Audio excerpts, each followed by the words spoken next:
चलिए अब हम टॉपिक अपना जो नेक्स्ट टॉपिक है उसको स्टडी करते हैं।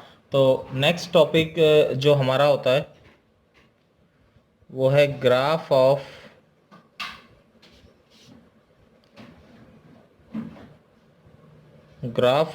Inverse trigonometric function. Inverse trigonometric function का हम लोग ग्राफ स्टडी कर रहे हैं। इसका डोमेन रेंज तो हमने देख ही लिया था कि इसका डोमेन रेंज क्या होता है। देखिए फंक्शन में जब मैंने इनवर्स फंक्शन पढ़ाया था तो किसी के भी इनवर्स का ग्राफ कैसे बनाते थे हम, ठीक है। तो जैसे अगर मैं बताऊं आपको,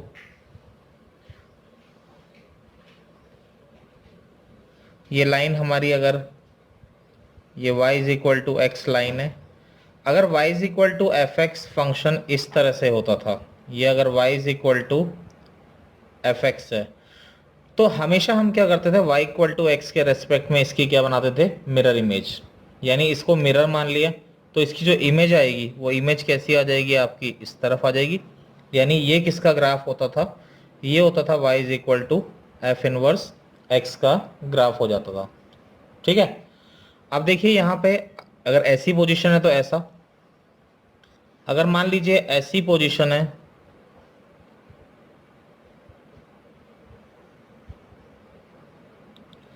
ये y is equal to x है, अगर ऐसी पोजीशन है, मान लीजिए कि फंक्शन कुछ इस तरीके से चल रहा है आपका, ये आपका y is equal to f x चल रहा है, तो जो f इनवर्स x आता था वो आपका ये y इज इक्वल टू आपका f इनवर्स x हो जाता था, ठीक है। अब यानी ओवरऑल हो क्या रहा है, y इक्वल टू एक्स के रेस्पेक्ट में आप क्या ले रहे हो, मिरर इमेज ही तो ले रहे हो, और तो आप कुछ कर नहीं रहे हो। ऐसे ही मान लीजिए अगर ऐसा होता था,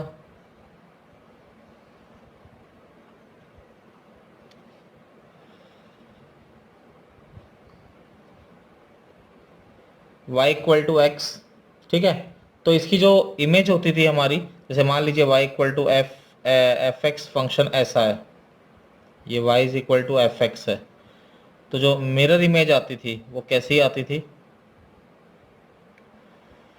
वो मिरर इमेज आपकी ऐसी आती थी। तो ये मिरर इमेज वाला ग्राफ किसका होता था, ठीक है। यानी ओवरऑल क्या है, इनवर्स का ग्राफ अगर निकालना है तो टेक द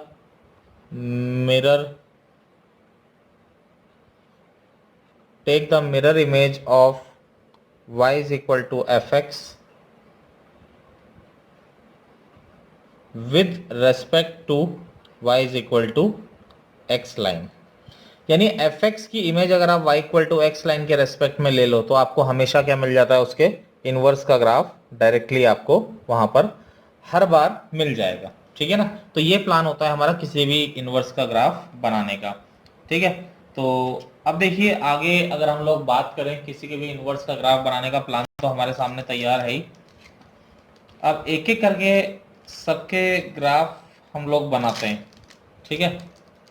तो एक मिनट रिफिल चेंज कर लूँ बस। तो एक एक करके ग्राफ अगर बनाए हम लोग, तो देखिए जैसे अब जो पहला बेसिक ग्राफ आता है हमारा वो तो आप समझ ही गए, साइन इनवर्स एक्स पहला बेसिक ग्राफ है। तो उसका अगर हम ग्राफ बनाते हैं तो पहला बेसिक ग्राफ जो है हमारा y is equal to sine inverse x का हम लोग ग्राफ बनाने की कोशिश करते हैं, ठीक है। तो साइन इनवर्स एक्स का ग्राफ अगर हम लोग, एक मिनट कैमरा, ठीक है। तो देखिए, तो सबसे पहले साइन एक्स का ग्राफ अगर मैं बनाता हूं तो साइन कहां से कहां तक लेते हैं आप ये जानते ही हो, -π/2 से π/2 टू -1 से 1 आप क्या लेते हो, साइन एक्स लेते हो। बहुत अच्छी तरह हमको ये चीज क्लियर है। y equal to x line मैंने यहाँ पे ये बना दी, ये हो गई y equal to x line. देखिए साइन एक्स का ग्राफ अगर मैं बनाऊं इस इंटरवल के लिए, तो साइन एक्स का ग्राफ आपका कुछ इस तरह से जाता है, ये आपका साइन एक्स बन गया। अब आपको किसका ग्राफ बनाना है, साइन इनवर्स एक्स का ग्राफ बनाना है। तो साइन इनवर्स एक्स का ग्राफ क्या हुआ, इसके रेस्पेक्ट में इसकी मिरर इमेज ले लीजिए, यानी ये वाला पोर्शन इधर आएगा। तो यानी कि अब आपका कहानी, और ये वाला पोर्शन आपका इधर आ जाएगा। तो ये जो ग्राफ बन जाएगा बच्चे, ये किसका ग्राफ बन जाएगा आपका, y is equal to sine inverse x का आपका क्या बन जाएगा, ग्राफ बन जाएगा।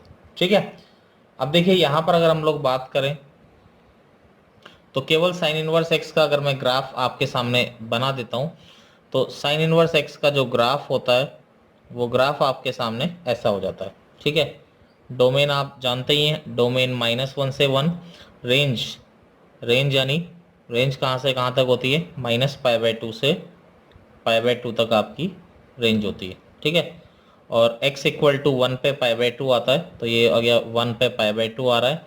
ऐसे ही यहाँ पे -1 पे क्या आ रहा है, -π/2, तो ये -1 पे -π/2।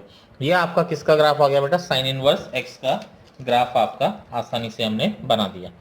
इसको ग्राफ को देख के पहली चीज तो एक ये दिखाई दे रहा है कि हमें ये कैसा फंक्शन है, आपका कॉन्टिन्यूस फंक्शन है। दूसरी चीज आपको दिखाई दे रहा है कि ये इंक्रीज कर रहा है। ठीक है, और दूसरी चीज क्या आ रही है आपकी, ये आपका है स्ट्रिक्टली इंक्रीजिंग फंक्शन। यानी ये क्या कर रहा है बच्चे, स्ट्रिक्टली क्या करता जा रहा है, ये आपका इंक्रीज करता जा रहा है। तो साइन इनवर्स एक्स हमारे सामने, हमने ये समझ में आया कि एक स्ट्रिक्टली इंक्रीजिंग फंक्शन आपका होता है। ठीक है, ये हो गया हमारा बेटा साइन इनवर्स एक्स का ग्राफ। अगला अगर हम लोग ग्राफ देखते हैं यहाँ पे, तो अगला ग्राफ आता है हमारा कॉस इनवर्स एक्स का ग्राफ अगर हम बनाते हैं, तो सबसे पहले कॉस में जो हम फंक्शन लेते हैं आपको याद है, 0 से पाई टू -1 से 1 लेते हैं। ठीक है, तो सबसे पहले कॉस का ग्राफ बना देते हैं, फिर उसके इनवर्स का ग्राफ बना देंगे। तो ये लाइन आपकी सबसे पहली चीज़ तो हमें y equal to x line तो बनानी है, क्योंकि इसके रेस्पेक्ट में ही हमने मिरर इमेज हमेशा लेनी है फंक्शन की। ठीक है, तो अब देखिए यहाँ पे cos x का ग्राफ कैसा होता है, 0 से पाई के बीच में। तो 0 पे ये ग्राफ आपका जो चलता है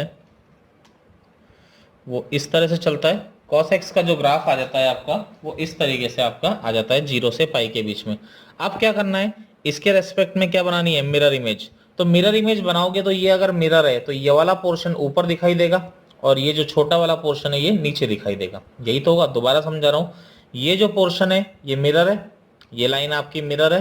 तो ये जो पोर्शन नीचे वाला है ये कहाँ दिखाई देगा, ये ऊपर को, ये यूं आएगा, ऊपर को आएगा, और ये वाला पोर्शन है नीचे को आएगा। तो देखिए, यानी अगर मैं बनाता हूं यहाँ पे, तो आपका क्या आ गया यहाँ पे, कॉस इनवर्स एक्स का ग्राफ अगर मैं डायरेक्ट बना दूं तो ये वाला पोर्शन ऊपर को आ जाना है। तो ये जो पोर्शन होता है, ये आपका जो ग्राफ आ जाता है वो आपका ग्राफ कुछ इस तरह से आ जाता है। ये हो गया -1, ये हो गया 1, और ये कहाँ से कहाँ तक जाता है बेटा, 0 से पाई तक। ये तो हम जानते ही, बीच में क्या आता है, π/2 आता है।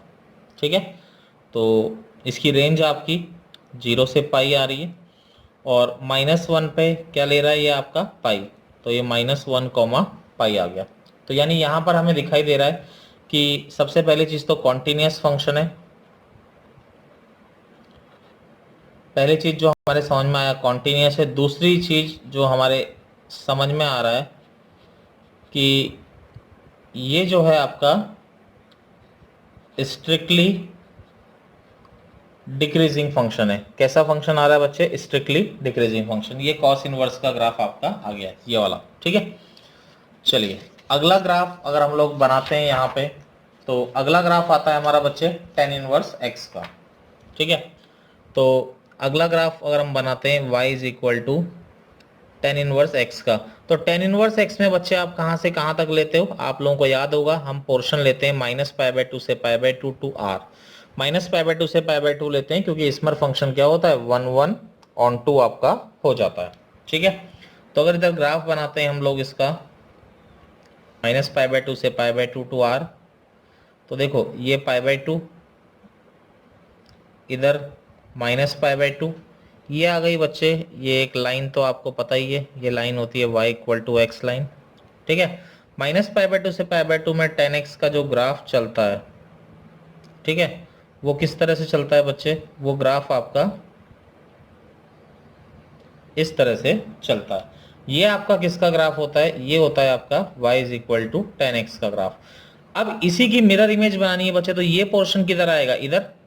और ये वाला पोर्शन किधर आ जाएगा, इधर, और ये जो पोर्शन आ रहा है बच्चे ये इधर आ जाएगा, और ये वाला पोर्शन आपका इधर आ जाएगा। तो ये वाला जो ग्राफ हो जाएगा ये किसका ग्राफ हो जाएगा, आपका कॉमन सेंस वाली बात है, tan इनवर्स का ग्राफ ये हो जाएगा।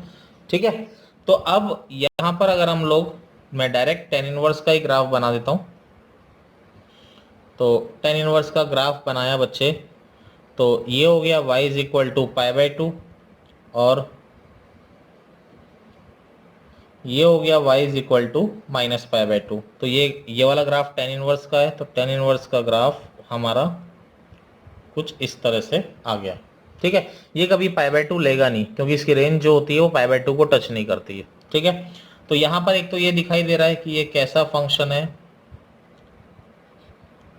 ये आपका कॉन्टिन्यूस फंक्शन है, लगातार चल रहा है। और दूसरी बात, कॉन्टिन्यूस होने के साथ साथ स्ट्रिक्टली आपका इंक्रीजिंग फंक्शन आ रहा है। ये साइन मैंने इंक्रीजिंग के लिए शो कर दिया, लगातार बढ़ ही रहा है फंक्शन, तो ये आ गया आपका स्ट्रिक्टली इंक्रीजिंग फंक्शन। ये आता है आपका tan इनवर्स का ग्राफ आ गया। ठीक है, अगला ग्राफ हम लोग देखते हैं। यहाँ पे नेक्स्ट ग्राफ आता है हमारा cot इनवर्स x का ग्राफ।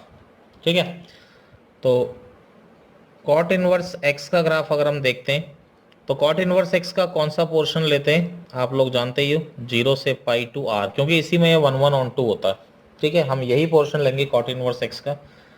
तो पहले cot x का ग्राफ अगर मैं बना दूं तो ये 0 और ये पाई, ये π/2। तो cot इनवर्स का जो ग्राफ होता है वो आपका इस तरह से आता है। अब y equal to x line तो ऐसी आ रही है, ये कौन सी लाइन हो गई y। तो अब क्या होगा, ये वाला पोर्शन कहाँ दिखाई देगा, ये ऊपर को दिखाई देगा, और ये छोटा वाला जो पोर्शन है ये नीचे को दिखाई देगा। ठीक है, तो इसका अगर मैं ग्राफ अलग ही बना दूं क्लियरिटी के लिए, तो ये x और ये y, तो ये आ गया y इज इक्वल टू पाई। तो cot इनवर्स x का जो ग्राफ होता है वो इस तरह से होता है, ये π/2। ठीक है, तो यानी ये आपको दिखाई दे रहा है, पहले पाई को कभी टच नहीं करेगा।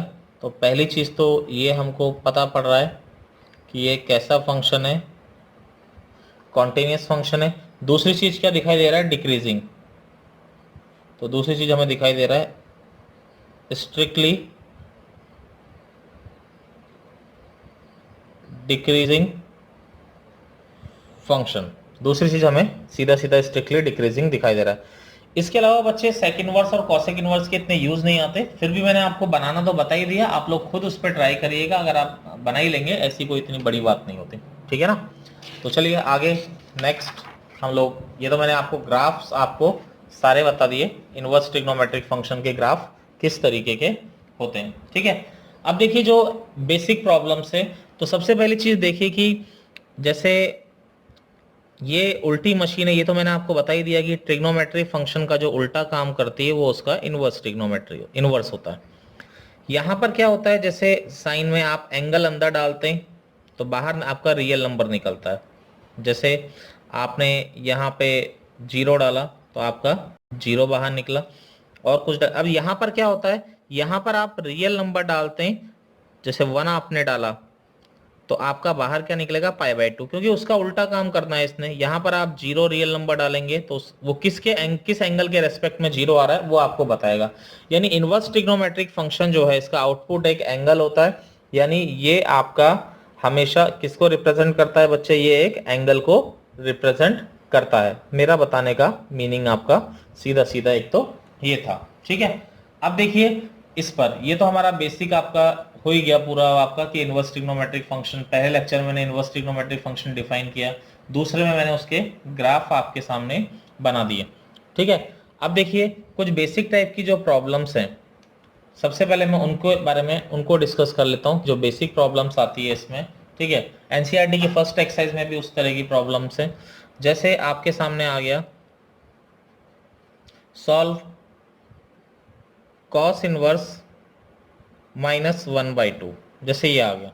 ठीक है, तो मैंने क्या किया, अगर कभी पूरा बोर्ड में दिखाना है लिख के, तो कॉस इनवर्स -1/2 को मैंने थीटा मान लिया। ठीक है, अब देखिए कॉस थीटा इक्वल टू क्या आ गया, -1/2। ये बात तो मुझे क्लियर है, कॉस इनवर्स थीटा के बराबर है, तो थीटा ऑलवेज किससे किसके बीच में लाई करेगा, 0 से पाई के बीच में लाई करेगा। ये बात तो क्लियर है, क्योंकि कॉस इनवर्स का जो आउटपुट होता है वो 0 से पाई होता है। तो देखिए आपको ये बताना है कि किस एंगल के रेस्पेक्ट में इसकी वैल्यू -1/2 होगी। तो अगर हम दिखाएं, अगर दिमाग लगाएं, तो ये क्या हो जाता है बच्चे, वैसे तो इसकी अच्छी ट्रिग्नोमेट्री वो आराम से कर सकता है, पर बोर्ड में आपको पूरा करके दिखाने की जरूरत होती है। ये cos पाई माइनस पाई/3, तो ये क्या हो गया आपका cos 2π/3। तो बच्चे थीटा इज इक्वल टू क्या आ गया, 2π/3। ठीक है ना।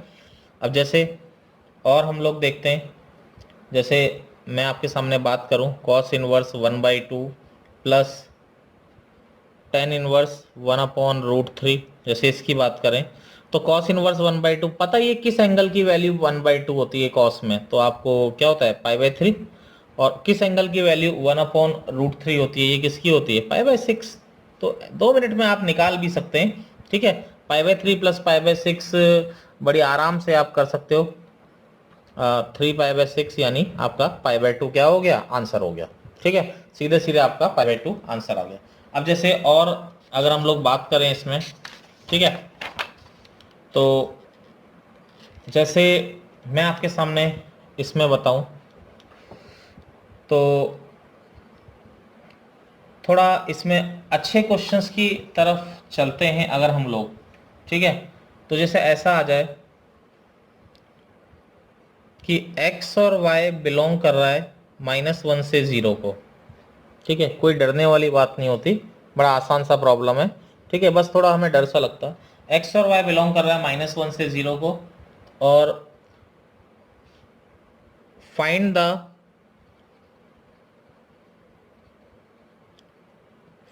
The possible values of greatest integer cos inverse x plus greatest integer cot inverse y। जैसे इसके बारे में हमसे बोल रहा है कि इसकी आप लोग वैल्यू बताइए। ठीक है, कि इसकी वैल्यू क्या होगी, greatest integer cos inverse x plus greatest integer cot inverse y। देखिए x -1 से 0 के बीच में और y भी -1 से 0 के बीच में। cos इनवर्स वैसे तो आपको धीरे धीरे प्रैक्टिस हो जाएगी, तो आप 2 मिनट में बता दोगे। देखिए मैं अगर बात करता हूँ, cos इनवर्स x ऐसा होता है, ये -1 0 और ये 1 ऐसा ही होता है। ये ग्रेटेस्ट इंटीजर x और y एक दूसरे से इंडिपेंडेंट चल रहे हैं बच्चे। ठीक है, अब आप देखिए, आप यहाँ पर इनपुट क्या दे रहे हैं, -1 से 0 इसमें, यानी कि अगर मैं मशीन को cos इनवर्स x मान लूँ, तुमने यहाँ पर इनपुट दिया -1 से 0, तो मैं सोच रहा हूँ कि यार आउटपुट क्या आएगा। अब देखो बच्चे, आप दिमाग लगाओ, ये 0 ये पाई तक जाता है। अगर मैं -1 से 0 तक इनपुट दे रहा हूँ, तो वैल्यू कहाँ से कहाँ तक आ रही है, π/2 से पाई। यानी मुझे एक बात समझ में आ गई कि जो इसका आउटपुट होगा वो कहाँ से कहाँ तक होगा, π/2 से पाई तक होगा। यानी cos इनवर्स x जो जाएगा वो π/2 से पाई तक जाएगा, π/2 से पाई तक जाएगा। यानी π/2 कितना होता है बच्चे, 1.57, अरे पाई 3.14 होता है, और ये पाई 3.14। तो अब देखिए जो cos इनवर्स x है वो 1.57 से 3.14 तक जा रहा है। ठीक है, तो इसका ग्रेटेस्ट इंटीजर बच्चे क्या क्या हो सकता है भाई, इसका ग्रेटेस्ट इंटीजर की बात करूं तो 1 भी हो सकता है, 2 भी हो सकता है, और 3 भी हो सकता है। क्योंकि मैक्सिमम 3.14 तक जा रहा है, तो मैक्सिमम इसका ग्रेटेस्ट इंटीजर कितना लेगा बच्चे, 3 ही लेगा, 3 से आगे नहीं ले सकता। अब बात आती है cot इनवर्स y की। cot इनवर्स का ग्राफ भी बच्चों वाली बातें, जैसे ट्रिग्नोमेट्री के ग्राफ होते हैं। cot इनवर्स का ग्राफ कैसा होता है, cot इनवर्स का ग्राफ आपका ऐसा होता है। यहां पर तुम क्या डाल रहे हो, देखो ये होता है 0 से पाई तक, बीच में π/2 आता है। यहां पर तुम -1 से 0 डाल रहे हो। ठीक है, अगर तुम -1 से 0 तक का वैल्यू डाल रहे हो, क्योंकि यहां समझें अब, cot इनवर्स y में भी तुम y जो है -1 से 0 ही तो डाल रहे हो, लिखा हुआ है ना y भी। तो अब बेटा यहाँ पर -1 से 0 डालोगे तो -1 पे क्या ले रहा है, ये 3π/4। तो यानी जब तुम -1 से 0 डाल रहे हो तो ये कहाँ से कहाँ तक हो रहा है, π/2 से 3π/4 हो रहा है। यानी कि इसकी जो वैल्यू आ रही है वो π/2 से 3π/4 4 तक आ रही है, ठीक है। अब अगर ये π/2 से 3π/4 तक ले रहा है तो देखिए cot इनवर्स y π/2 यानी कितना होता है 1.57 और 3π/4, ठीक है। 3π/4 बच्चे आपका ये जो हो जाएगा ये हो जाता है आपका 2 से थोड़ा सा बड़ा 2 पॉइंट समथिंग। तो जो इसका ग्रेटेस्ट इंटीजर एक तो 1.57 लेंगे तो 1 और 2 से बड़ा है तो इसका ग्रेटेस्ट इंटीजर 2 और हो सकता है। तो यानी जो इसकी पॉसिबल वैल्यू है 1 2 3 हो सकती है, इसकी पॉसिबल वैल्यू केवल 1 और 2 ही हो सकती है। आपसे बोला गया है कि इन दोनों के एडिशन की पॉसिबल वैल्यू बताइए। तो बच्चे इनके एडिशन की पॉसिबल वैल्यू क्या क्या हो सकती है, देखो दोनों को ऐड किया 1 + 1 2 हो सकता है, 1 + 2 3 हो सकता है, 2 + 1 3 ले ही चुके हैं, 2 + 2 4 हो सकता है और 3 + 2 5 हो सकता है। यानी कि इनके एडिशन की पॉसिबल वैल्यू क्या क्या हो सकती है 2 3 4 5 आपकी पॉसिबल है इनके एडिशन की वैल्यूज, ठीक है। तो ये हमारा हो गया, ठीक है। ग्राफ मैंने आपको बता दिए। चलिए नेक्स्ट लेक्चर में हम लोग प्रॉपर्टीज को डिस्कस करेंगे इसकी।